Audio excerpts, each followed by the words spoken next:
KXLY, it's now 10:38. The winds continue. The barometer's still falling, by the way, so the main front isn't even here yet. Jim just came home and tells us that power is out in a good part of North Spokane, Jim. Looks like a war zone. I mean, there's trees down everywhere. Oh, boy. This is absolutely dangerous today, folks. We got power lines, we got trees down, we got buildings being torn apart by these winds. Hey, once again, if you don't have to go out, don't. 911, do you have an emergency? All these back roads up here have trees down. There's a power line by my neighbors up there that's starting to burn. It's a brush fire 1 mile south of Rice. High winds. That's the problem. Just about every time a power line goes down, if it's in dry grass, you're going to get a small grass fire. Right. I don't know. It just doesn't seem like... It's mostly grass there. Look at that smoke.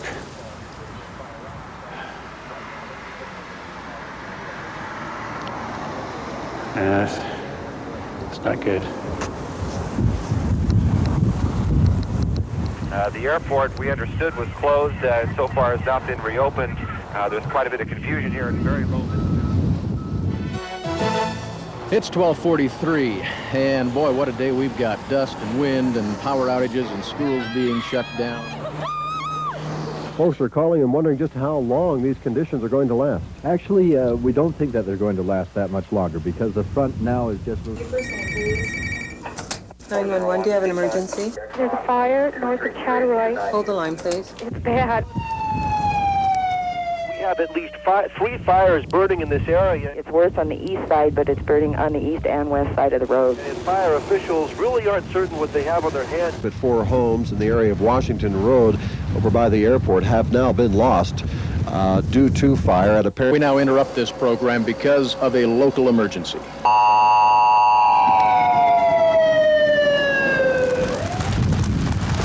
We're starting to evacuate. Stop them back there so they can get through.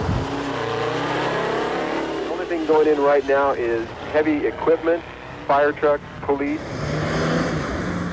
But most of the homeowners that were involved in those fires are actually on scene now. Firefighters have brought them out.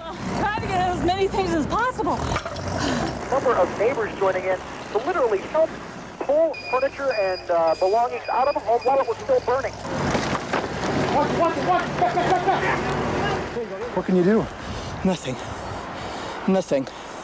All I'll do is get my pets, jump in the car, and leave. I understand the frustration of being here, but right now they're not letting anybody in. Anything I can do to assist? I don't think so. So I'm trying to think everything that means something. You know, everything can be replaced, but not sentimental value. You know, we got a barn full of antiques. You know. God. I understand your frustration, but we're not getting fire equipment in. We have several fires, too many to run through at this moment. I mean, I wasn't worried about it. We're evacuating. We've done all of McCoy. We're now evacuating Moffett Road. The fire has already jumped Star Road. It's headed our direction right now. God, I just don't believe it. Jim, I'm in the middle of a firestorm. It's very difficult to see. It's too hot, Darren. I know, we got to get back in there with him. There are burning embers and dust and smoke in the area. Oh. Darren, don't kick it up at me.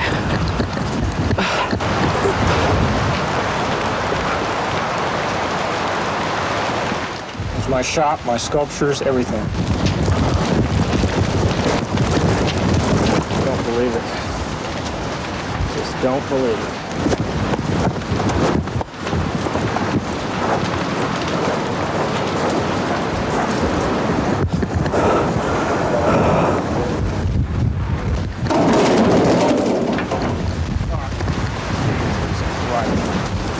I built that whole son of a bitch from scratch.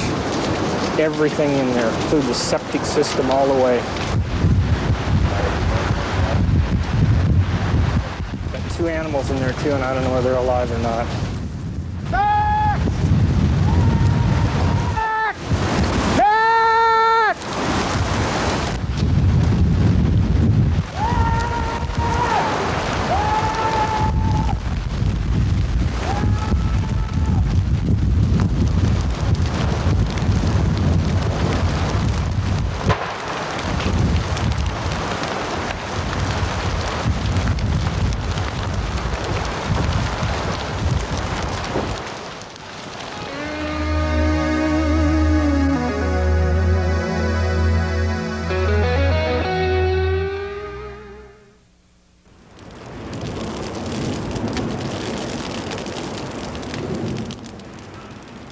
come down this line right here.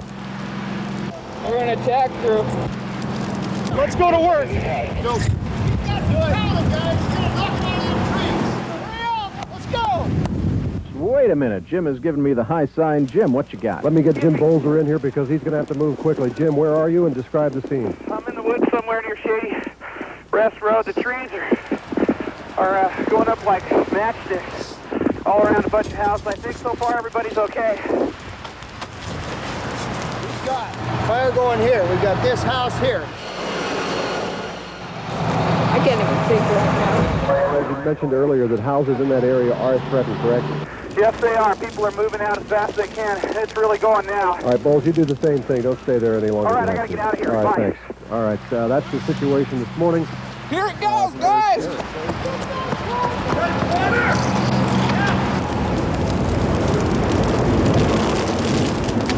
We've got timber crowning out here. It's time to get everybody out.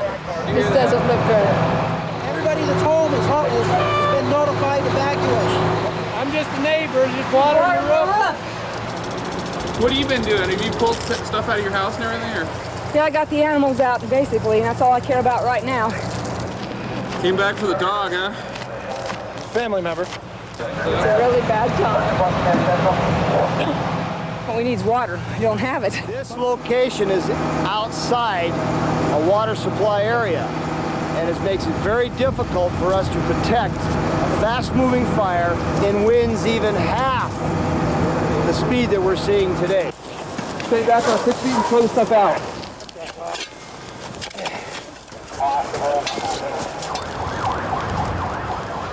Coming along. We're going to get this thing right here. This is the line, and that's it. We're going to handle this one. And incredible winds. In fact, I believe now we are in the history books for today's winds. Really? As I look back through the climatic reports, the gustiest wind I can find in Spokane, April of '87, 62 miles an hour, and I believe we have an unofficial one so far of 63.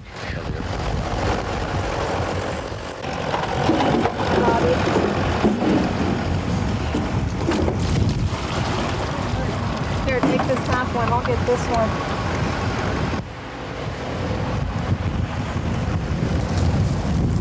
Get these damn things out in that tree. Throwing water on it and throwing dirt on it.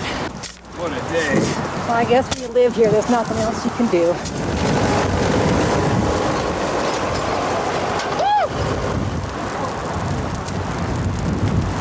How are you dealing with this? Pretty good. I gotta go get some more water. News for us, John Allison is north of Spokane. John, what do you have for us? I heard you mention a few moments ago that winds had died down in the downtown area somewhat, but I can say that the winds are still gusting very strongly here and causing all kinds of problems. We know at least one home has burned to the ground here, and several more are threatened at this moment. And there was fire burning everywhere, but the house was not on fire at all. And then the wind came up I'm gonna and go it change jumped and hit the house. get It was them a out. Panabode cedar home, so it just went.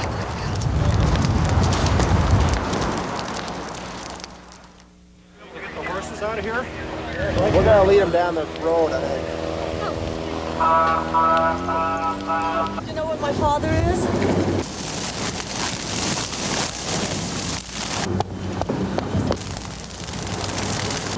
We're doing everything we can. Geez, you know, I didn't know what to take out of the house. You know, you wonder what. You don't know. It's very easy to get disoriented in the middle of this firestorm because the smoke is so thick at times you're just choked up and you can't breathe. And right now firefighters have just arrived at this home and is on fire. They're spraying water on the roof, and I'm getting hit with some of the water right now. But this is clearly a disaster for people who live in this neighborhood. Jim? Jeffrey, thanks very much. Remember, they have recommended an evacuation of that. Not enough, huh? Well, I have, but I can't talk my husband into it. He's trying to put the fire out on the back of the roof now. And then if you think you've got it out, you have to stay to see if you really have it out, you know? Like I got my car pointed out, my motorhome pointed out. If the thing gets out of hand, we'll shove off. But One that's already completely gone. Up here, this one, that one's probably going. And we we have reported already that the emergency broadcast system has in fact notified residents of the area to evacuate that area, the Ponderosa area. Yes, and as I look at this home right here, there's just a little patch of flame up on the roof, but firefighters are just too busy to get to it. That home will almost surely burn like the one just across the street. It's fully engulfed in flames. Just a spectacular sight and a very sad sight to see. KXLY's Jeff Ray, thanks very much for that report from the Ponderosa. Looks like the fire's headed up the valley. Keep an eye on our backside. Okay. Let help here. Okay. You know where my father is? What? What's the matter? My father who lives here. There was a man standing out in front.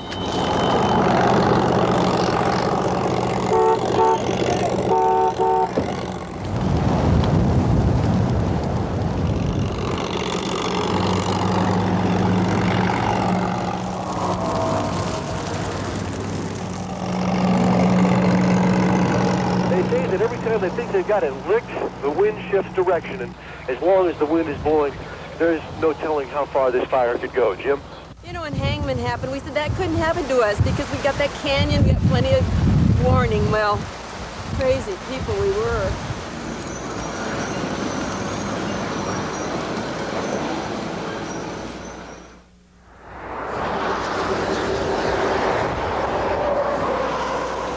KXLY News 92 AM, not to raise any false hopes, but our wind gauge has been down in the single digits here for the first time in 7 hours. We're down to winds of 5, 6, 7 miles an hour.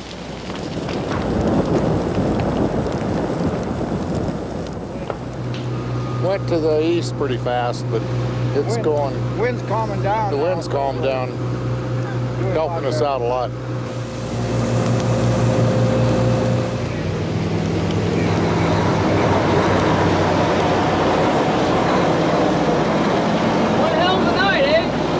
Yeah, we're going to be here for a while.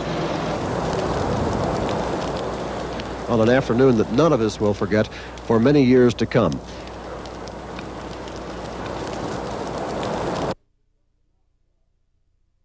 We're going to take a trip up the mountainside.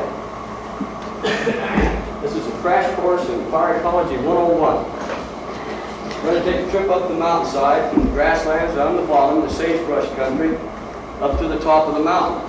This is the sagebrush country. Normally, and all of this is going to be very broad and very general.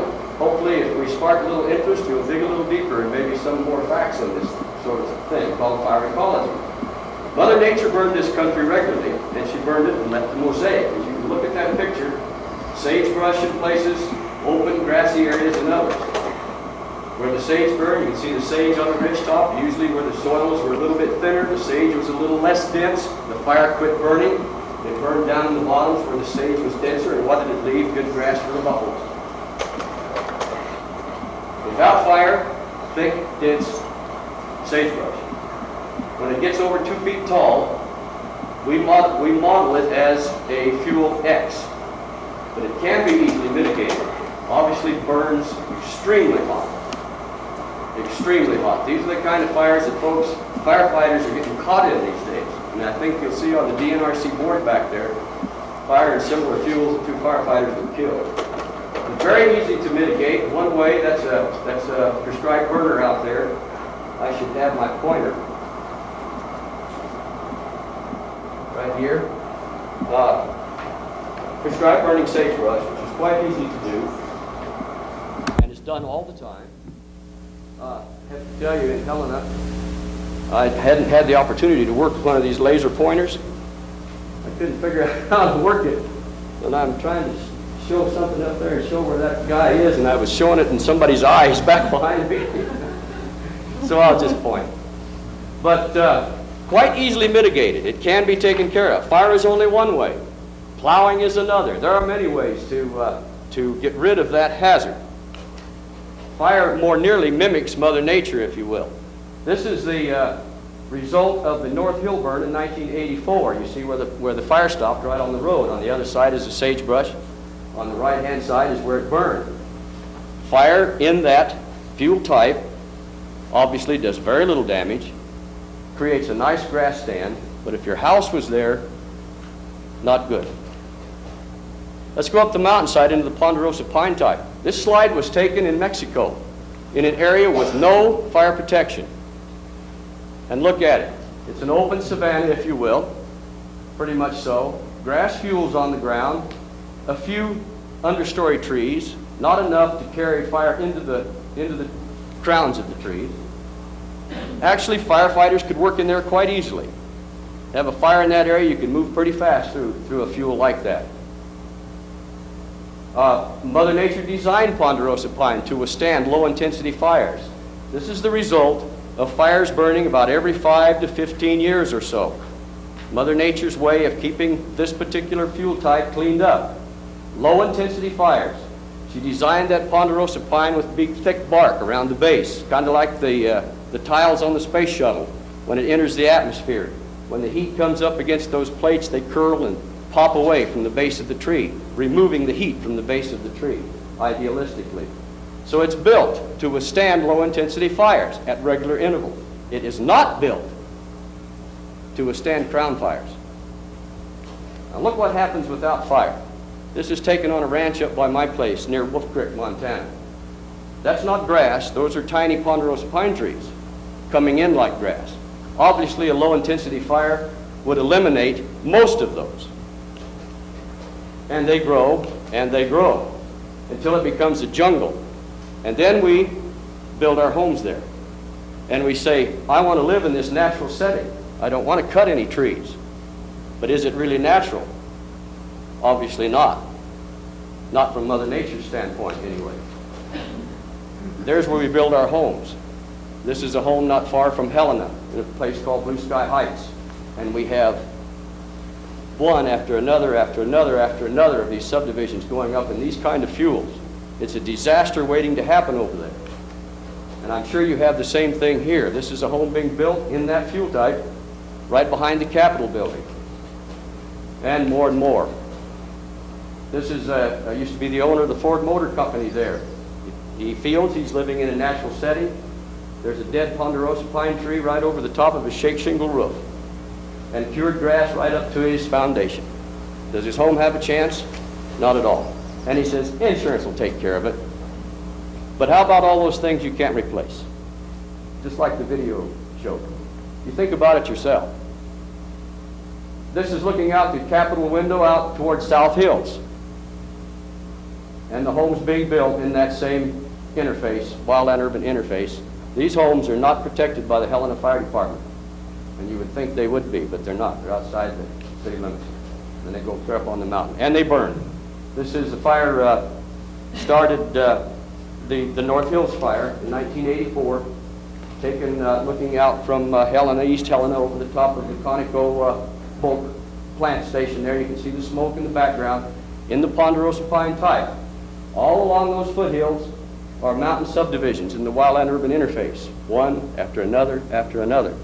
It was all we could do to keep that fire moving back into the timber and away from the homes.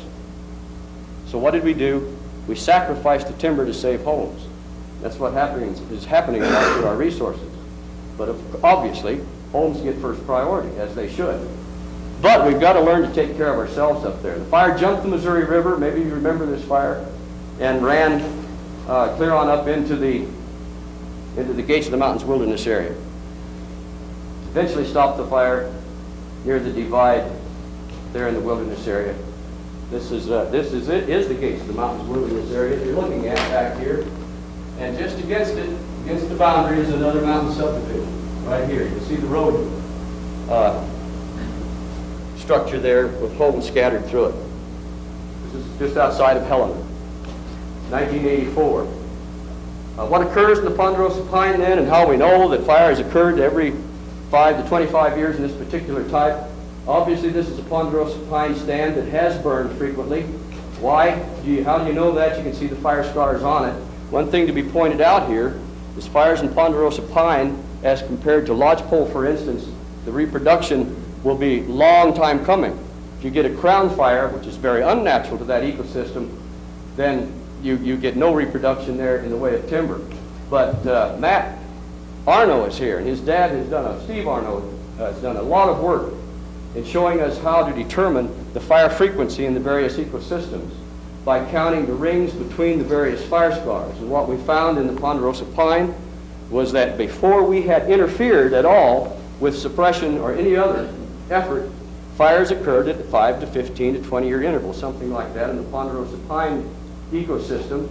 And since about the turn of the century and so-called European man fire suppression, that interval has widened to, what, 50, 60, 70, 80, 90 years in some cases.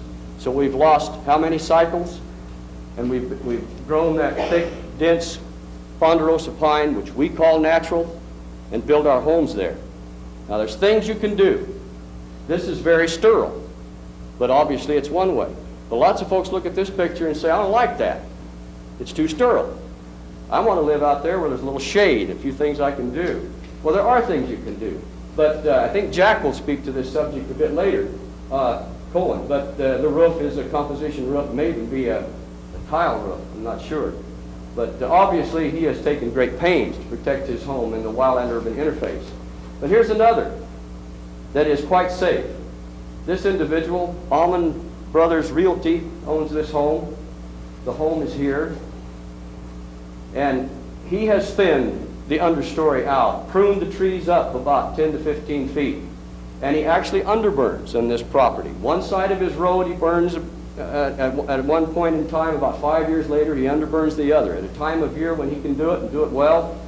And he has provided himself a defensible space where firemen can work to protect that home.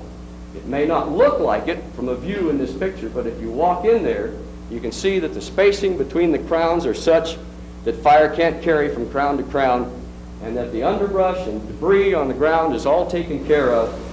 And he's got a gravel drive around his home. Very, very beautiful. He's done something about it. Folks, this is the natural setting. This is the way Mother Nature did it. And this is what we need to mimic if we're going to learn to survive here as a species and live in the wildland-urban interface. We can prescribe burning. I'm a prescribed burner, obviously, with Montana Prescribed Fire Services, or used to be. This is a prescribed burn in the Ponderosa pine zone in the Little Snoys out in the Lewis Clark Forest out east. Just to show you, you do it under the right conditions. You can underburn at the right time of day and night under the right humidity conditions, etc. And you can eliminate that understory, or most of it, and not harm the overstory. The blackjacks, if you will, the young Ponderosa pine trees are not harmed. They're still green, and you get a flush of growth in the understory. Mother Nature at work. Again, if we can learn to mimic Mother Nature, we can survive out there. The next step up the mountainside is the Douglas fir zone. This is an area called Hedges Mountain outside of Helena. Helena being just over the hill. Prior to modern man, these areas were burned regularly, and these mountaintops were big, open, natural grassy parks. They've been taken over by sagebrush and thick Douglas fir. The cattle have come off this area, a range allotment. You can see there's nothing left, no grass left in there. The sagebrush and the Douglas fir have outcompeted everything. And when the elk come down out of the mountains to spend the fall in here, and there's nothing to eat, they wind up on the ranchers' haystacks. And without fire, it continues to get denser and denser, and we get a little thing called spruce budworm working in those thick, unhealthy stands, creating more fuel, the dead trees in the center. More fuel for the fire. Sagebrush underneath. Very unnatural situation. And it burns with a vengeance. If your home is in this area, you have no chance. And yes, you can prescribe burn that, and we did prescribe burn Hedges Mountain some years ago, in several different years, in fact, and opened it up with a broadcast burn and removed a lot of the young Douglas fir and sagebrush. And this is, you look at that picture and say, how in the world could you stop it at that line? These are the mechanics of prescribed burning. For those interested, a center fire to draw in the convection from the edges and then ignite the edges and draw it into the center under the right conditions. That's important. And you can have a clean burn, and the result is back to what Mother Nature intended to begin with. Open parks on those ridges of good green grass. And in the fall, cattle use this area. The cattle have gone home now, and this is what's left for the elk in the fall. Mother Nature knows a lot more than we do. We've got to learn from her. Let's move up the mountainside now. We're going to go clear up into the spruce fir, the lodgepole pine and spruce fir. Different story. That Douglas fir, the natural fire cycle is 25 to 30 years or 50 years, thereabouts, depending on some other factors. And we now move into a zone where the fire frequency all of a sudden jumps to 100 plus years, 150 years, 200 years in Yellowstone, they figure, maybe more. Look at this shot of the Scapegoat Wilderness. Hope I didn't damage anything there. And, excuse me, if you can see this pattern here, the more fine texture, if you will, these are the boundaries of crown fires that burn through this spruce fir forest, the rougher textured old growth. Back at the turn of the century, we find that most all of our country on the east slope anyway, and I would imagine over here as well, most of it burned from about 1880 to 1920 or 30 or thereabouts, and recycled all of our timber. What's underneath that fine textured stuff is this, that young stand of lodgepole pine, which is relatively fireproof. Underneath it, grouse whortleberry, bear grass, and various things like that. Not much fuel on the ground. We found, it seems that after large fires like the Yellowstone fires, there'll be a repeat as the dead stuff falls to the ground and chokes it, and young reproduction comes up like grass, or like hair in a dog's back, creates the environment for another fire. It burns over, and this is what's left.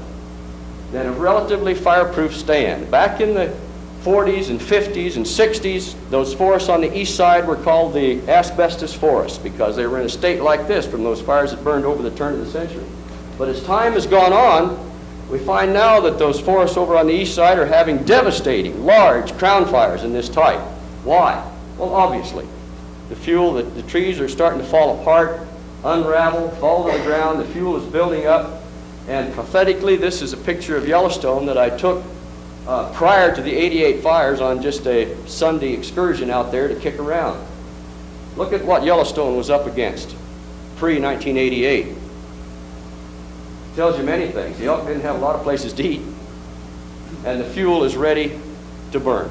Mother Nature is saying, okay guys, in this type, I build it to burn it. And if it doesn't burn before the understory of spruce fir comes underneath, Mother Nature keeps priming it. That subalpine fir there in the foreground is just like gasoline. It's Mother Nature's way of saying, we're going to get this job done one way or the other. Now, if you live there, is Mother Nature going to look out for you? Obviously not. You have to look out for yourself.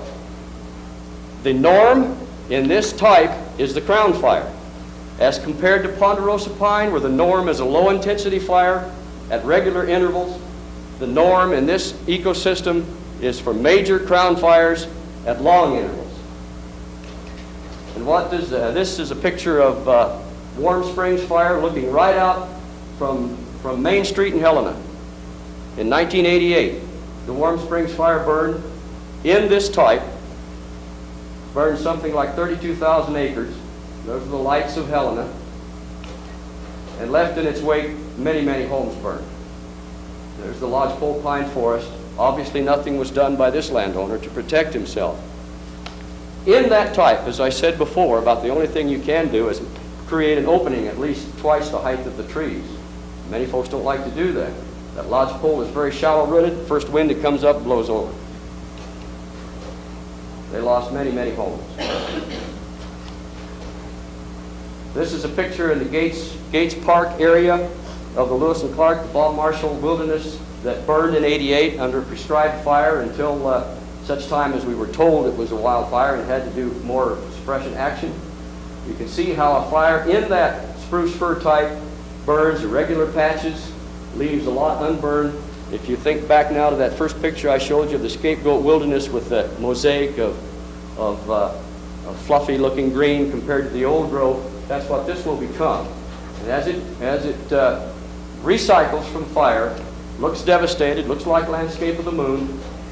But these little cones, the lodgepole pine exhibits serotiny in that the cones remain closed until heat opens them up, melts the waxes, the seeds fall to the ground by the quadrillions, and you get that young stand of lodgepole pine coming back in again with many things in between, fireweed and red stem ceanothus and what have you in this picture. That young stand of lodgepole pine, now think back to the ponderosa pine that doesn't burn naturally in a crown fire. There's no reproduction under that of new trees. In lodgepole pine forest, very, very thick and very, very dense, it starts the cycle all over again. There's the young, relatively fireproof lodgepole pine, and the cycle repeats itself. This is the kind of thing we have to learn in order to live in harmony with nature and how to handle our homes in that interface, because just like the lady said, I called 911 and no one came. And that's what can happen to us unless we do something to protect ourselves. Old Smokey has got to carry two tools. He's got to carry a torch and a shovel. He's got to know when to put the fire out, and he's got to know when to prescribe burn in order to mimic Mother Nature, if you will. We have to learn to balance the use of fire with fire suppression. We've got 3 more speakers that are going to get right down to the nuts and bolts of this.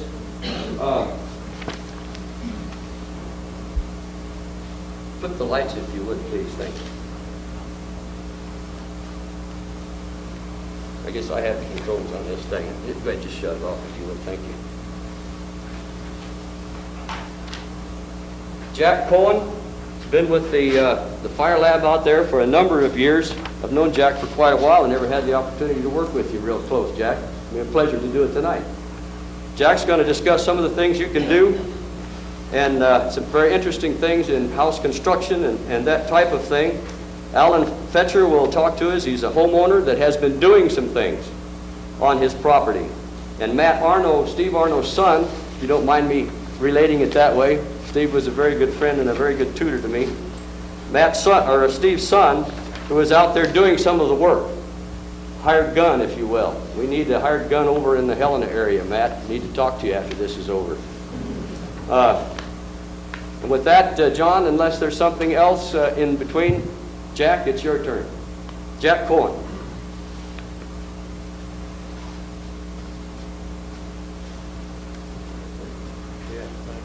I'm going to try to leave the lights on unless we absolutely can't see anything of my egress. I'm going to shift gears just a little bit, and instead of talking about vegetation, what I want to talk about mostly is structures burning. I want to focus on structures and principally address the relationship in very general terms. I don't have enough time to very specific, but to address the relationship between structure ignitions and perhaps their survival, talk a little bit about the survival of structures, and wildfire. And so what I want to do initially is to perhaps help you understand or gain a little bit of perspective from perhaps some of the perspectives and experiences that I've had. Let me start off by relating probably the first time that I started thinking seriously about wildland-urban interface, although I don't think it was called that in 1971 when I saw the movie about the Bel Air Brentwood fire, which was 1961 in Southern California. And the film showed, lots of fire and lots of devastation, but the thing that really keyed me in on the fact that maybe it's not all quite as simple as what we portray is the fact that not only were the structures taken out on what I perceived to be the interface, but there were also structures taken out blocks inside. So in other words, you have this vegetation, you have a line of structures that have been burned, and then you continue on with structures being burned. And the question that I asked that was just to myself was, well, what's going on here? I expected the structures at this boundary to be lost, but I couldn't quite understand what was going on internal to the subdivision. Then in 1977, July, actually we're looking at 20 years ago, next month, Patty Canyon burned. And I was working at the lab, and I thought about Patty Canyon for quite some time while living here, and felt that it was primed to go. The timber was second growth, and it was dense, and there were a few structures up there, a lot more now, by the way. So when I saw the smoke, I went up actually as a fire scientist. I figured that wherever there's smoke, I have a place there. So I went up and ended up on Lupine Drive and watched the crown fire come up to Lupine Drive and continue on. A couple of things that I found very interesting about that fire was the fact that every firewood pile caught on fire. The other thing that I found quite interesting was that things were catching on fire, obviously, by firebrands. The fire did not have to propagate across the ground in order to create ignitions. The other thing that was really fascinating about that fire was that within that roughly 1,200 acres, there were, I forget exactly, I think about 6 or 7 structures that burned down, but there was one that didn't within that perimeter, and it was right in the middle. And that structure was brand new. It was under construction. Actually, at the time, it was almost finished, but it didn't have landscaping around it, and it didn't have a wood pile under its deck. It did have a composition, a non-flammable roof. It had non-flammable siding. It had wood sashes. It had a deck, but it didn't burn. That was something else that clicked in my mind. This is before I started really working full-time on wildland-urban interface issues. I ended up in Southern California, where I saw an awful lot of structures burning down in the 9 years that I worked at the Riverside Fire Lab, one of which was in 1980 called the Panorama Fire. And the interesting thing about the Panorama Fire, and I learned this after the fire actually, by the way, this was Thanksgiving week that it burned. One of the things that I found out in an analysis afterwards was that the first structures that started burning down were 3 blocks from the interface zone, this boundary between the vegetation, the wildland vegetation, and the subdivision. I went back and I reviewed dispatch tapes, and I found the address of that structure. And then I got aerial photographs of before the fire and after the fire. And I started looking, and I found out that by and large, if it had a flammable roof, it was history, if it was in the propagation line. And the propagation line was actually from firebrands, from burning embers. Initially, when the first dispatch was called, when the first 911 was called in, the fire was almost a mile away in the vegetation. It was up on a ridge overlooking this neighborhood in San Bernardino, California. That was another thing that I found interesting. And oh, by the way, I didn't mention, the houses right on the interface were custom homes, and they didn't burn, with the exception of 2. They didn't have flammable roofs. Everything within, which was tract housing that had flammable roofs, was taken out.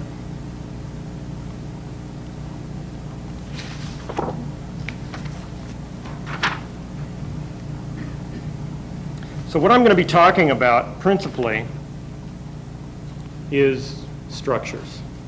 I mean, let's face it, that's the reason why we're here, more or less. The problem really isn't a new one. We've had structures burning down during wildfires for a long time.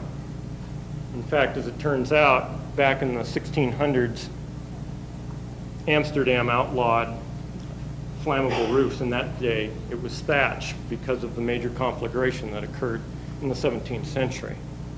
In this country, we've had quite a number. That's just 3, of which there are quite a few. There's quite a list of what we would now call wildland-urban interface fires. By the way, October 9th was when Peshtigo burned in Wisconsin, principally because of activities, well, we call it activities fueled now, logging slash. Those were the boom days of the logging industry in the lake states. Babe the Blue Ox and all of that. Clear cuts, lots of logging slash, hot dry wind, October 9th, 1871, same day as the Chicago fire, and something on the order of 1,200 people died, and the town of Peshtigo disappeared. And of course we know about 1910, and even as late as 1947 in Maine we've had fires before we started calling them wildland-urban interface fires. The reason, by the way, that I put Maine in there is for any of you that are from New England that don't think that this happened in New England. But principally what happened was that we blamed it on a lack of fire suppression. We looked at it as an aberration in our history because of the considerable logging slash that was left and unattended fires that occurred in the late 19th century, early 20th century. We've all changed. We obviously don't have that kind of problem anymore. That was a frontier problem. And now all of a sudden, in the last 30 years, we've started to increase the number of structures that have been taken out, and it's no longer a California problem. At one point, we were able to say, oh, well, that's California. Well, in this particular case, I would say that Californians are right. They were the first. They like to think of themselves as innovators. Well, we've got a good model for the way we're going in other places in this country. So let me use Southern California as somewhat of an example, because Southern California likes to dominate. They like to feel like they're in control. So let's take a look at the reaction that at least California put forth, Southern California put forth towards this problem. In the 60s, they were going to cure the problem with fuel breaks. In the 70s, after the 1970 13 days of fire in September, it was going to be mutual aid assistance and incident command management. In the 80s, it was more mutual aid assistance and multi-agency agreements. What I'm talking about is logistics, the ability to get more engines in a shorter period of time on an incident. But in 1993, the Laguna fires burned, and once again, hundreds of structures went down in a very short period of time, and they weren't even the best fire services in terms of staff and equipment were not able to cope with that situation. Well, what makes wildland-urban interface different? Why are we talking about it like it's something different than a normal urban conflagration? Well, principally what we've got is a situation where we start out with a wildland fire. Well, not always. I mean, sometimes we end up with urban conflagrations in places of high density. But for right now, let's take a look at a wildland fire starting. What's the key here about wildland fire with regard to the structures? Well, the issue is that in a wildland fire, you can get a broad area of coverage in a fairly short period of time. And when we talk about the severe wildland-urban interface incidents, we talk about very severe conditions, similar to what you saw in the Spokane fire video. We're talking about high winds and dry conditions. Those are the conditions that create these situations. So now we've got a fairly large area on fire, which now can expose numerous structures simultaneously. So instead of the urban response being able to cope with one structure at a time, Now we've got multiple structures exposed and ignited, at which point we overwhelm very quickly. During the Oakland fire, which some would argue was an urban conflagration after the wildfire spotted into the community, but nevertheless, over 2,200 structures were lost in roughly 5 to 7 hours. They were able to dispatch 5,000 units of dispatch, engines, as well as personnel onto that fire in 24 hours. That's incredible, by the way. From a logistics standpoint, that's incredible. But the bottom line is, who cares? It was a wonderful logistics demonstration that was totally futile. And the result of these kinds of this kind of fire is this kind of a statistic. This is the 1991 statistic that includes Oakland, and what I use it for is a demonstration of the fact that we've got high loss per occurrence. We've got a rather huge fire in America problem. That's residential fires. But what's the common occurrence is that a structure catches on fire in a compartment or in a wall, and it's quickly attended to by fire services. But when more than one structure, when dozens of structures are going on at the same time, maybe hundreds, suddenly, as I said before, you can't cope with it. The fire services cannot deal with it. Their suppression effectiveness virtually goes to zero. If we're talking about the Spokane fire, the woman was talking about, well, I called 911, what's the deal here? They didn't come out and put my house out. The problem is that suppression effectiveness was virtually zero. Her expectation was that it was available. The reality was that it was non-existent. As a result, you end up in these fires with very high loss rates. Sort of the bottom line of this problem is that we're looking at structures burning down as they have been exposed to the factors that create ignitions. One of the things that I want to look at is how structure survival occurs. Let's kind of do a little bit of a systems analysis of the problem. Let's see how they actually burn down. And if we understand that, as homeowners as well as professionals, we can perhaps begin to take a slightly different tack. You see, if we're talking about fire suppression, we're really talking about going in after the ignition has occurred, not doing anything about the ignition or the potential for ignition. The one thing to notice here is that if we're talking about survival, we're talking about an ignition occurring, if it in fact it ignites, and then suppression action being taken in order for survival to occur. If an ignition occurs and suppression effectiveness is zero, which is what we saw in many of the cases in Spokane, this is where we end up. Now, the important part about this diagram is the fact that everything goes through ignition. And that's something that we can tend to do something about before the fire gets going. We can deal with the problem here.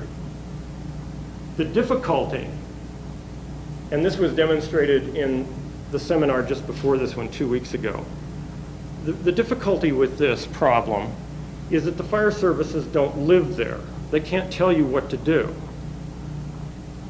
The homeowner lives there, but doesn't necessarily understand what to do.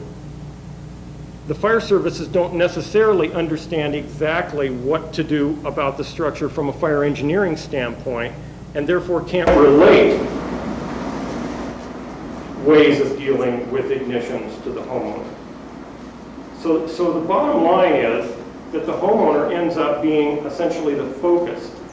And that's from a responsibility standpoint. But let me focus in on more of the physical reality of the structure and just hint to you that there is a great deal that a homeowner can do about preventing or reducing ignitions. One of the things that I don't want to imply is that you can prevent all ignitions from occurring on your structure. What you can do is you can reduce the ignitability of your structure so that ignitions are manageable. That's the key. Manageable ignitions, not necessarily all ignitions never occurring. Fireproofing is not something that I talk about because it's not necessarily a reality. The ability to manage ignitions very much is a reality. In the video, how many of you paid attention to the houses that were burning without any fire around them? Did you notice that? I mean, did you think that was strange? I mean, what's your impression of a wildland-urban interface fire from the standpoint of how it proceeds? Does the fire just propagate along or spread? By the way, if I use jargon that I'm not used to talking with other than, usually professional people, and so sometimes I use jargon that you may not understand, so, raise your hand and say, hey, let's, what are you talking about? Did you have the impression that somehow this fire, almost like lava, just spread along the ground, took out the house and kept on going, and so everybody has to get out of the way? Well, then how come people were standing under green trees watching their houses burn down? Or was that an aberration? Was that something that just happened in Spokane? I don't know if you can see this. By the way, I took this out of, I got to give credits here, otherwise Newsweek will have me. I took this out of Newsweek. Now, one of the things that I want to point out, first of all, is this is, by the way, this is Laguna, 1993, the end of October, about the 25th of October. The one thing that I want to point out here is there are 4 houses, okay? And the other thing that you can't see necessarily very well, because they're just not there, is the fact that there are houses. Well, there used to be houses all along here. And the other thing that I want to point out, in the sort of the smoky haze, is all the green vegetation. These trees did not crown out. Okay? There's vegetation in here, there's vegetation in here, and there's vegetation in there that did not burn. And in fact, let me continue on.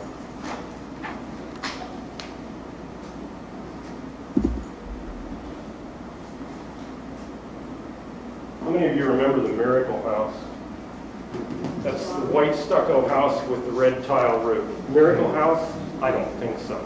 I don't like the term miracle. This guy, in the first place, it's an insult to this engineer that engineered this house to survive. That's the first thing. Okay, this guy had everything to do with it. It was not a miracle. The other thing that I want to point out again is all the vegetation. This is all vegetation that did not burn. These houses burned out from inside that vegetation. Okay, those 2 pictures accounted for about 15% of the losses that occurred at the Laguna fire. While I have the opportunity, one thing that I want to point out, this little caption here,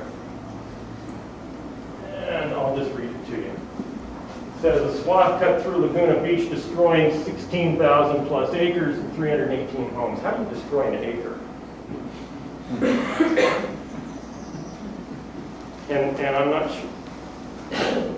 The acres are still there, by the way. There's some vegetation that was removed, but the acres are still there. I mean, some people think California is a whole, but this is not how it happened. This gives me an opportunity to make a pitch for the difference between doing vegetation management for the purpose of sustainability of the landscape, the place you live, the reason why you went there in the first place. I want to draw a distinction between that and the fact that houses are lost, which is another aspect of sustainability. And I want to couch it in the term of sustainability of various things in the wildland-urban interface landscape. Houses can be managed for sustainability separate from the landscape being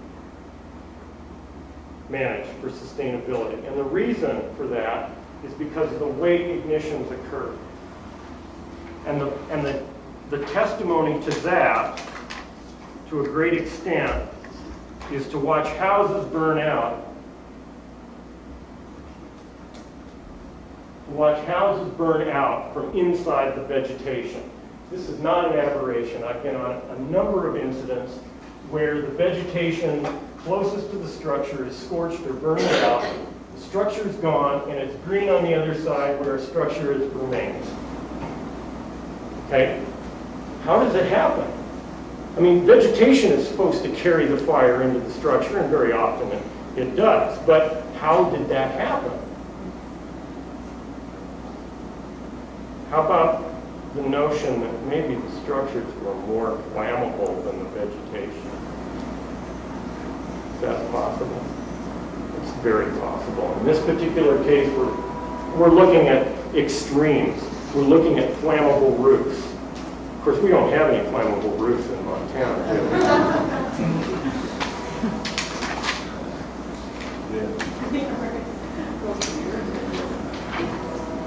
Well, let's take a look at ignitions. In the research that I've done, I have not focused on survival, I've focused on ignitions. And the reason for that is because of everything, the multiple times we've talked about the ineffectiveness, for good reasons, of suppression. The fact that the suppression effectiveness was virtually zero. So what I've focused in on is ignitions. How can we reduce the ignition potential of the structures? And notice that when we do that, at the same time we make the suppression forces more effective. Because now we begin to create a manageable situation from a totally unmanageable situation. So what I want to talk about here are some mechanisms. And I figured that what I can do, the heat transfer mechanisms are not necessarily very intuitive. And so if I bore you with this, well, okay, I'll bore